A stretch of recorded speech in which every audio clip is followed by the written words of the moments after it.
The United Nations Population Fund (UNFPA) has called for action against all forms of gender-based violence in Nigeria. Country representative of UNFPA said that it was time to end human rights violations against women and girls. The UNFPA country representative made the call at the official launch of Call to Action on Protection from Gender-Based Violence Emergencies in Abuja. Call to Action was established in 2013. And again, a lot of progress and commitments were made. But nothing really moved. We didn't shift the needle. So in 2019, the world traveled to Oslo, and we all talk about the Oslo conference.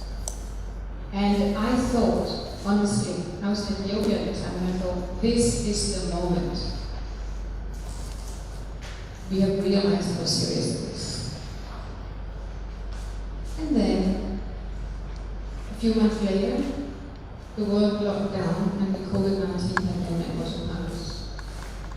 And it showed very sadly that however good progress we thought we had made, however many commitments, how many toasts were made in Oslo, it did not stand the pressure test of a pandemic because gender-based violence increased globally, also in Nigeria. So I'm happy to be here today and welcome you. Because today is about taking that little word action to heart. So according to the DHS 2018, 1 in 3 women of reproductive age, that is from 15 to 49, is exposed to gender-based violence. That is 16.5 million women. Imagine that number if we included the ones over 49 and the ones under 15. COVID-19, our best estimates is that that number increased, so it became 1 in 2. 1 in 2 women of reproductive age. That means 24.5 million women exposed to violence. And again, just think through that number if we took all the women and girls in this country. And these are averages. So this is country averages. Think about what we know happens in emergencies. Those numbers are higher.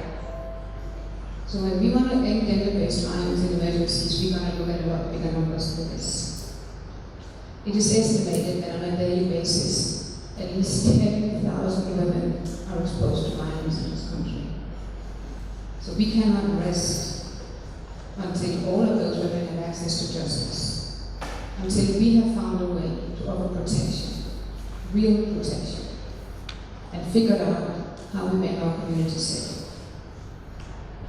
We have to make sure their right to protection, to justice, bodily autonomy, and choices are secured. UN Resident Coordinator expressed the commitment to the UN to assist Nigeria to end gender-based violence. The UN is here to support government. So the key in ending gender-based violence is with the leadership of this country. Our commitment as UN is to support the leadership of this country in showing leadership and not just declaring an emergency around this issue, but doing something to end it. And in this respect, I applaud leaders like the Honorable Minister for Women Affairs in what's already being done. Clearly, we need to scale up. And again, the UN stands ready to play a supportive role to whatever the leadership of this country wants to do. Ambassador of Denmark to Nigeria reassured Nigeria of his country's support to end gender-based violence. The Danish strategy for development cooperation is very clear on the importance of continuing our year-long fight for the rights of women and girls. We know that women and girls are particularly vulnerable in conflicts and emergencies. They need protection and they need special attention.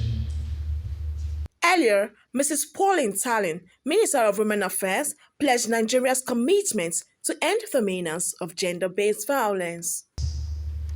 We all know that women and young girls are vulnerable, but the real vulnerable, those that are physically challenged. And when you hear their story, you will wonder whether some men that go into this terrible act are really human beings or animals. We pray that God will touch their hearts, and with the commitment and the support my ministry is getting from all the international community, EU, UN, Spotlight Initiative, and all the presence of the ambassadors gathered here today has given me hope, and I can see light at the end of the tunnel. Call for action is all about accountability, and I want to pledge my commitment that we will ensure that all cases before us, we ensure that there will be accountability, and we will address it headlong.